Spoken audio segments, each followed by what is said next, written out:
قصتنا بتحصل سنة 2002 تحديداً في عرض نو واي اوت، لما تم الإعلان عن إن في العرض ده هيحصل أول ظهور لفريق NWO في اتحاد الWWE. الثلاثة الخونة بالنسبة لمصارعين الWWE اللي سابوا الشركة زمان وراحوا للاتحاد المنافس واشتغلوا معاهم، عشان كده مصارعين الWWE بيكرهوهم لأنهم خونة بالنسبة لهم. شرح قصة العصابة دي موجود في فيديو تقدر تشوفه على القناة، هسيب لك اللينك بتاعه في وصف الفيديو ده. في أصوات بتحكي قصص، ولكن أنا الصوت اللي بيحول الحكاية لمعركة وبيخلي كل لحظة بتسمعها ممتعة. أنا راسل سبوت، وده مش فيديو عادي، ودي مش مجرد قناة، دي الحلبة نفسها. فعاوزك تضرب الجرس وخلي الحكاية تبدأ.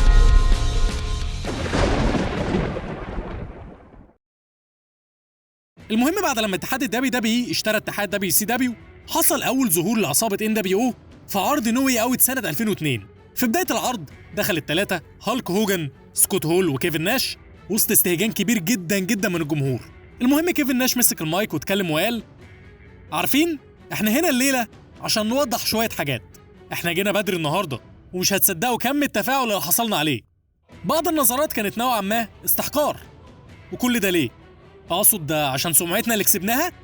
اقصد برضو ان في اخر اسبوعين بدأ يترمي كلام علينا بحيث انهم بقوا يشبهوا NWO بالسم، السرطان. وبعض الناس بيقولوا دول بتوع مصلحتهم، وبعض الناس فعلا بدأوا يشتموا بجد وقالوا ان NWO هم عبارة عن مجموعة من الأوغاد اللي بيتسببوا في قتل وتخريب شركات المصارعة. فبالنيابة عن نفسي وعن زمايلي اللي هنا، خليني أقول لكم حاجة، الكلام ده بيجرح مشاعرنا. أقصد هو إيه اللي إحنا عملناه يعني عشان كل ده؟ إيه اللي حصل عشان يتقال علينا كده؟ أعتقد إن كل اللي إحنا عاوزينه بس هو فرصة جديدة بكل عدل. إحنا محتاجين القدرة عشان نطلع هنا ونثبت ليكم يا أعظم جمهور إننا مش بس نقدر نعمل كده، لأ، ده محدش يقدر يعمل كده تماماً زينا. بعد كده سكوت هول مسك المايك واتكلم وقال: ايه يا جدعان، احنا مش الاشرار، احنا بس عاوزين دفعه عشان نشتغل مع النجوم الجامدين بتوع WWE. اقصد ان احنا يمكن نحصل على توقيعاتهم ونتصور معاهم، ولو احنا محظوظين يمكن نقدر نشرب اي حاجه مع الرجاله اللي هنا. راح كيفن ناش قال له: لا لا لا لا لا، انت بتقول ايه؟ اكتم. وهوجن قال له: ما تقولش كده تاني. راح هول مكمل وقال: عموما المقصود هو اننا مش عاوزين اي مشاكل، لان من جوانا ومن اعماقنا احنا مجرد ناس عاديه خالص زيكم بالظبط. بعد كده هوجن مسك المايك، ولما حاول يتكلم الجمهور استهجنه جدا. قام هول وناش شجعوه ان هو يتكلم، ففعلا هوجن اتكلم وقال: سكوت وكيفن، انا مش قادر اقول اكتر من اللي انتوا قلتوه. احنا فعلا زي كل الناس اللي هنا دول. اقصد احنا ممكن نكون عندنا فلوس اكتر ومشهورين اكتر، لكن اللي اقصده ان احنا مش هنا عشان نقتل او نخرب الدبي. احنا هنا عشان نخليها احسن. كل اللي احنا عاوزينه هو اننا ندي للجمهور اللي هم عاوزينه، وكل اللي احنا عاوزينه منهم هو فرصة. والموضوع في ايديكم انتوا وفي ايد كل اللي في الكواليس عشان تدونا الفرصة دي، وده اللي هنشوفه. ودلوقتي عاوز اقول لكم حاجة كمان بكل امانة، واحد بس هو اللي ادى الفرصة للNWO، والراجل ده هو فينس مكمان. ودلوقتي انا حابب اشكر مستر مكمان على الفرصة دي، وبقول له: يا مستر مكمان، احنا مش هنخذلك، ربنا يحفظك يا مكمان يا رب ويعلي مراتبك. مشكرين يا سيدي الناس، ربنا يبارك لك. وقعدوا يسقفوا له شويه على الحلبه. راح هوجن قال للجمهور: المفروض نشكركم انتوا كمان، شكرا على الفرصه دي. وبعد كده اغنيتهم اشتغلت وراحوا خارجين من المكان. وبعد شويه في الكواليس بنشوف ستون كولد ماشي وفجاه بيقف وبيلاقي الثلاثه قصاده وفضلوا يبتسموا له. راح هوجن قال لهم: بص يا قلب اخوك انت وهو، ده ستون كولد ستيف اوستن. راح هول قال له: ده التعبان اللي بيقولوا عليه. وناش قال له: اشرس واحد موجود في التاريخ بتاع الاتحاد. راح اوستن وقف قصاده. قام هول قال له: استنى دقيقه يا اوستن، احنا مش عاوزين مشاكل يا قلب اخوك، احنا جبنا لك هديه، مشروبك المفضل وساقع من NWO. اوستن بص كده على المكان حواليه وقام باصص له وقال له: ايه؟ فقال له: جبنا لك هديه يا اسطى، هديه. اوستن قال له: جبت هديه ليا انا؟ قال له: ايوه ليك. قال له: انت تعرف عني اني بحب اشرب ده؟ قال له: الكل يعرف عنك كده. راح اوستن قال له: طب شكرا يا سيدي، انا مش عطشان. فهول قال له: خلاص خدها واشربها بعدين. راح اوستن خدها منه وهول قال له: الف هنا، استمتع. راح اوستن رميها ورا ظهره وقال له: متشكرين، حاجه تاني؟ فبصوا له هما الثلاثه. راح هوجن قال لهم: خلوا الراجل يعدي يا قلب اخوك انت وهو. قام اوستن معدي من بينهم وسابهم ومشي، وفضلوا باصين عليه وهو ماشي. وفي نفس العرض الروك كان عنده مباراه مع اندرتيكر، وفي وسط المباراه فينس مكمان بيتدخل ويشتت الروك، ولكن الروك بيضربه ويفنش اندرتيكر ويكسب. فبعد لما المباراه خلصت بشويه بنشوف الروك في الكواليس مع الدكتور، وفجأة بنسمع صوت هوجن بيقول: يلا يا شباب، ده بطل الجمهور، ده النجم المفضل عند ابني. وبالله هوجن بيطلع الكاميرا وبيديها لهول وبيقول له صورنا. فالروك قال له: انت عاوز تتصور مع الروك عشان خاطر ابنك؟ هوجن قال له: لو سمحت. فالروك قال له: مفيش مشكله. راح مقرب منه وتصوروا سوا. وبعد كده هوجن قال: هو ده ذوق الجمهور؟ وقعدوا يضحكوا وهم خارجين هما الثلاثه. راح الروك موقفهم وقال له: انت قلت ايه؟ وكان لسه هيتكلم، راح الروك قال له: لا لا لا لا لا لا، مش مهم انت قلت ايه، بس ما كانش لازم تقول كده. انا كنت راجل معاك وقلت لك يلا نتصور عشان خاطر ابنك. هقول لك انا بقى تعمل ايه بالكاميرا دي. انت سكوت هول، ريزر رامون، ادي الكاميرا دي لصاحبك ديزل، كيفن ناش، وانت كمان اديها لصاحبك هالك هوجن، وانتوا الثلاثه اخرجوا من الباب ده ووروني جمال هزة انتوا ماشيين يا بهايم. وراح الروك سايبهم وخارج. وفي المين ايفنت كان عندنا مباراه بين اوستن وجيريكو على بطوله الاتحاد. وقبل ما اوستن يعد ويكسب لقينا ان دبليو داخلين وبوظوا عليه الماتش. واوستن حاول يقاومهم لكن حفلوا عليه وقاموا سايبينه وخرجوا. راح جيريكو طلع هو والحكم وعدى على اوستن وكسب.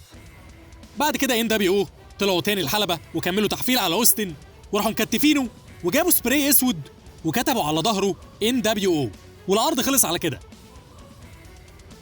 وفي عرض الرول اللي بعد كده اوستن طلع الحلبه واتكلم عن اللي حصل وطلب من ان دبليو او يظهروا عشان يحاسبهم. فدخلوا عند المسرح وسمعوا كلام اوستن وبعدين تجاهلوه وسابوه ومشيوا. بعد كده بشويه كانوا هيمشوا من القاعه خالص، لكن هوجن قرر انه هيرجع تاني وقال لهول وكيفن ناش انه نسي حاجه وعاوز يروح يعملها ضروري. فبنشوف بعد كده هوجن بيطلع على الحلبه وبيتكلم مع جمهوره ويقول لهم: انا اكبر نجم في الماضي والحاضر في عالم المصارعه النهارده، وعمر ما هيجي ابدا مصارع ونجم كبير زي هالك هوجن. وراح داخل الروك مقاطعه وكلمه وقال له: هالك هوجن، الروك سمع اللي انت قلته. الروك كان قاعد بيسمع، والروك متفق معاك في شويه حاجات، ولكن خلي الروك يسالك على حاجه. هل انت فاكر ان الجمهور كان سبب في خروجك من الدبليو دبليو اف؟ ده اللي انت شايفه؟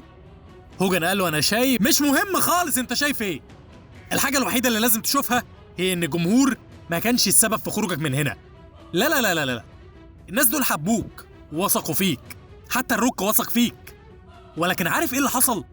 عدت سنه ورا سنه ورا سنه وانت بتتفاعل مع الجمهور وتطلع تقطع هدومك وتقول لخصومك: هتعمل ايه لما مجنون هالك يطلع عليك يا قلب اخوك؟ الروك بقى هيقول لك ايه اللي حصل. الناس جريت على الحمام ورجعت من وجع البطن اللي بيحصل لهم كل ما تفتح بقك وتتكلم. عارف، انا هقول عنك انك بدون نقاش اسطوره، بدون نقاش رمز، وتكاد تكون الاعظم على مر التاريخ. وكون اني شايفك رجعت بفضل فينس ماكمان، فانا عندي حاجه اقولها لك. انت اتكلمت عن تصدر الاحداث الرئيسيه لراسل مانيا ورا راسل مانيا ورا راسل مانيا. فيا هالك هوجن، الروك بيقول لك: ايه رايك في تصدر راسل مانيا كمان مره مع الروك؟ الجمهور انفجر من الكلام ده وكله اتحمس وشجع الفكره، والاتنين بصوا للجمهور وبعد كده بصوا لبعض. والجمهور رغم انه كان بيهتف للروك في الاول، لكن بعد كده بقى يهتفوا لهوجن، وفجاه بقى الهتاف مختلط، شويه للروك وشويه لهوجن. راح هوجن قال له: في حاجه يا روك، انا شفت ناس كتير زيك بتروح وتيجي، ايه اللي مخليك شايف انك مصارع كبير زيك زيي؟ ايه اللي مخليك؟ راح الروك حط ايده في وش هوجن فيما معناه اخرس، وبعد كده قال له: انجز، ولا لا؟ المباراه اللي هتصفي بينا وتحدد مين هو الافضل للابد. اقول لك حاجه، يمكن القرار ده مش ليك ويمكن مش ليا انا كمان، يمكن بس القرار للجمهور. في راسل مانيا، هل يا جمهور عاوزين تشوفوا الجامد قوي هالك هوجن بيلعب واحد ضد واحد مع اعظم واحد؟ فالجمهور كله وافق، وبعد كده هوجن نفسه قال له ان هو موافق، وقال للروك: عارف، هم عندهم حق، هيكون شرف ليا اني اديك على عينك في راسل مانيا، فخلينا نعمل ده. وراح مد ايده عشان يسلم على الروك، والروك مش مديله الامان لكن سلم عليه. وهوجن قال له: بالمناسبه يا روك، حظ سعيد، هتحتاج ده جدا. ولسه هيمشي، راح الروك شد ايده من تاني ورجعه وقال له: انت هتحتاج الحظ ده اكتر مني يا قلب اخوك. وراح رازع هوجن روك بوتوم في نص الحلبه. واثناء لما كان الروك خارج، قام داخل سكوت هول وكيفن ناش وضربوه وطلعوه الحلبه تاني، وهوجن قام وحفلوا عليه هما الثلاثه، وقام المسعفين داخلين شايلين الروك وودوه على عربيه الاسعاف. ولكن بعد شويه في الكواليس بنشوف العصابه بتهجم على الروك تاني، وبنلاقي هوجن سايق عربيه ضخمه كبيره جدا وراح خابط عربيه الاسعاف اللي كان فيها الروك، بدل مره 2 و3 لحد لما تشملها خالص، وقعدوا يستعرضوا نفسهم ويتريقوا عليه، وبعد كده سابوا المكان وجريوا. وفي عرض سماك داون اللي بعد كده دخلت عصابه NWO وقفوا في نص الحلبه، وكيفن ناش كان معاه ورقه، راح اتكلم وقال: بصفتي عضو في عصابه NWO وعندي ولاء لمستر فينس ماكمان، فخليني اخد الخطوه دي واعتذر لكل جمهور وطاقم عمل البرنامج التلفزيوني ماندي نايت رو على كل الافعال اللي حصلت مننا احنا الثلاثه، فبستاذنكم لو سمحتوا يقبلوا اعتذار المتواضع، وفهموا ان تصرفاتنا محدش كان فاهمها غيرنا، فكانت بالنسبه لكم ملهاش عذر. راح سكوت هول ماسك الورقه هو كمان وقال: انا هنتهز الفرصه دي عشان اقول اني بتمنى للروك شفاء عاجل، واتمنى انه يكون متعافي بالكامل لراس المانيا.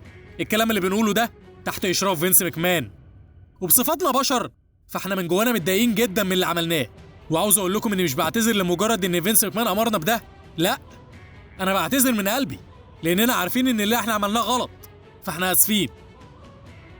راح هوجن خد الورقه واتكلم وقال كلام ما اختلفش كتير عن اللي هم قالوه هما الاثنين، وقال برضه ان الروك هو اللي بدأ، وشكر ماكمان والاداره على تفاهمهم، وطلب من الروك يسامحه وقال له: انا مسامحك لما انت بدأت.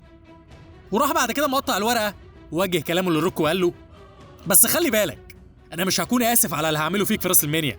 وانتهت الفقره على كده. ولكن اثناء خروجهم راح داخل ستون كولد وجري وراهم كلهم وهرهم ضرب. 2 هربوا وما طالش فيهم غير سكوت هول، مسكه طلع عينه شويه والفقره خلصت على كده. بعد كده في عرض الرو العصابه طلعت وهوجن اتكلم وقال: ايه رايكم في اللي انا عملته في الروك؟ كان شيء بشع جدا، انا متاكد ان هو ما عجبوش زيكم بالظبط، ولكن خليني اقول لكم ان اصابات الروك اكتر بكتير من الاصابات اللي اعلنت عنها الWWF. ولكن حقيقي يا روك انا كنت مستمتع جدا وانا باذيك.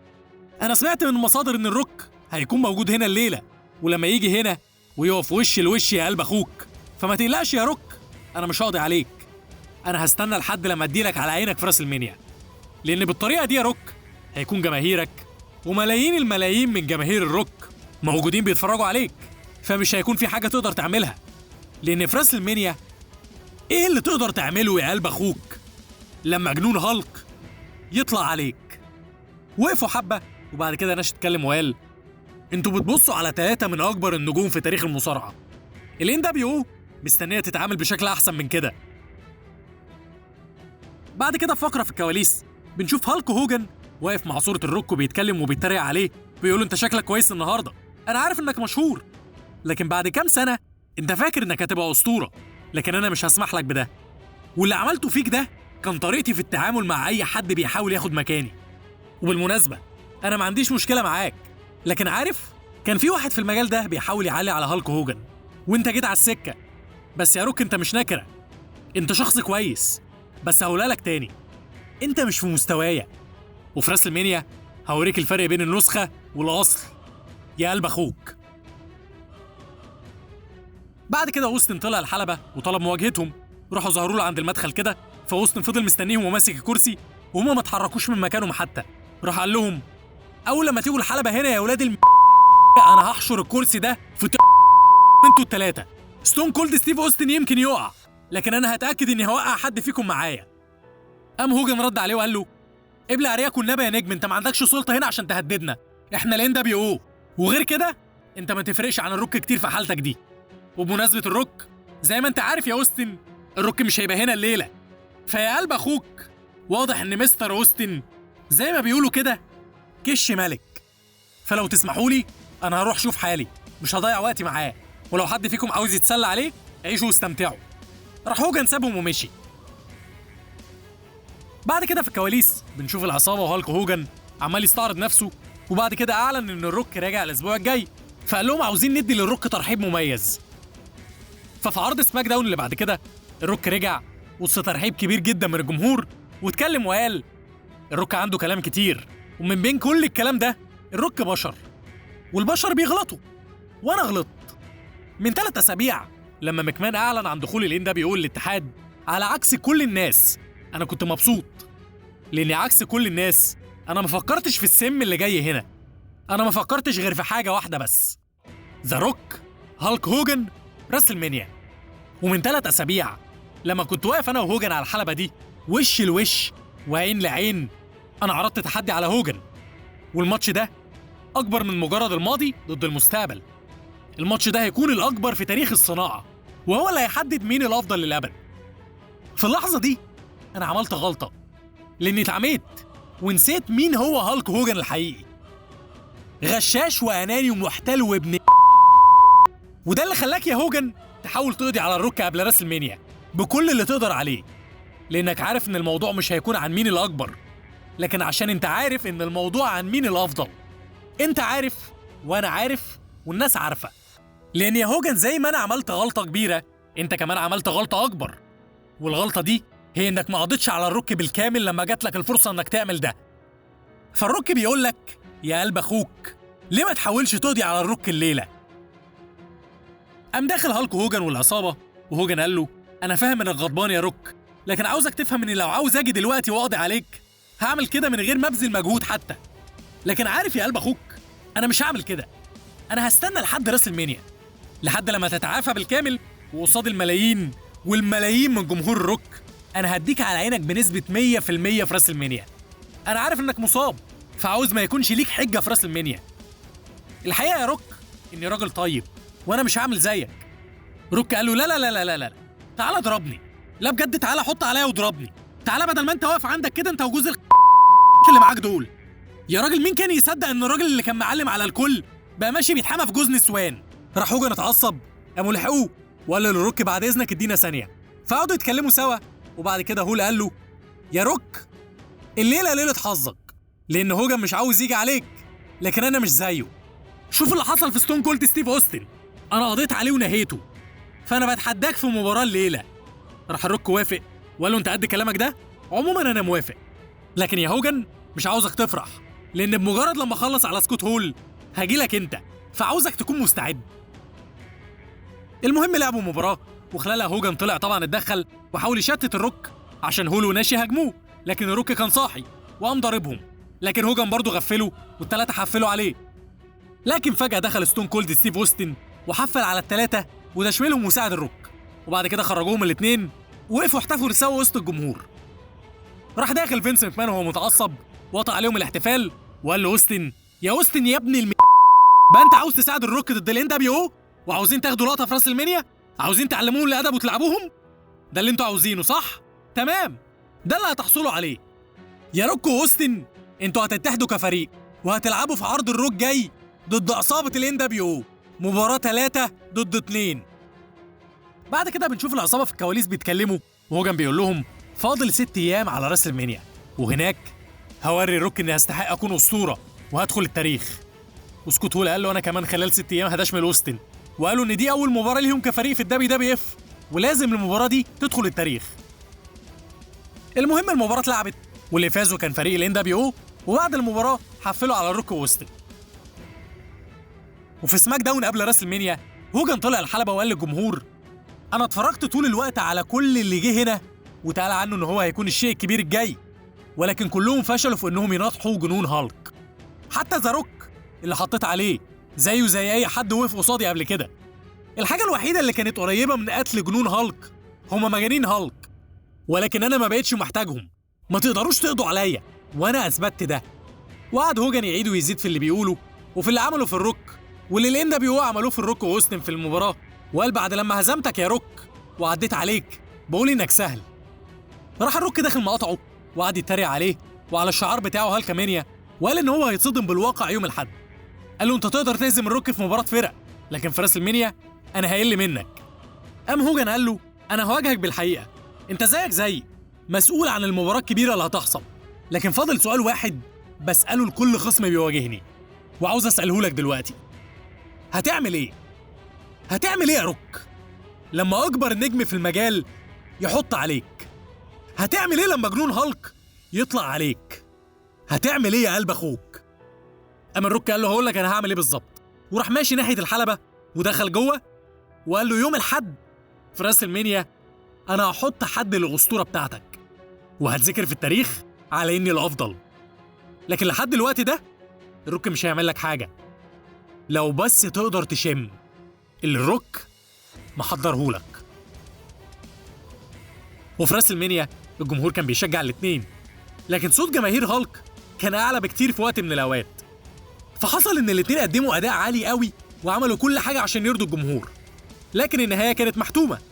الاتحاد اختار المستقبل وقرروا ان الروك لازم يكسب، وفعلا هو ده اللي حصل. بعد المباراه دي الاتنين سلموا على بعض، ورسميا هالك هوجن سلم الشعلة لذا روك في اكبر عرض في المجال. وبعد العداوه دي الاتنين اتقابلوا تاني بعد سنه، ولكن بشخصيات مختلفه وبسيناريو مختلف تماما على اللي قلته لك ده. فلو عاوز تعرف تكمله القصه دي اكتب لي في الكومنتات، ولو عجبك الفيديو يا ريت تعمل لايك، ولو بتحب محتوى القناه اتاكد انك مشترك ومفعل الجرس على كلمه اولى والكل عشان يجيلك اشعارات القناه اول باول لما انزل اي حاجه في اي وقت. والى هنا ينتهي الفيديو بتاعنا.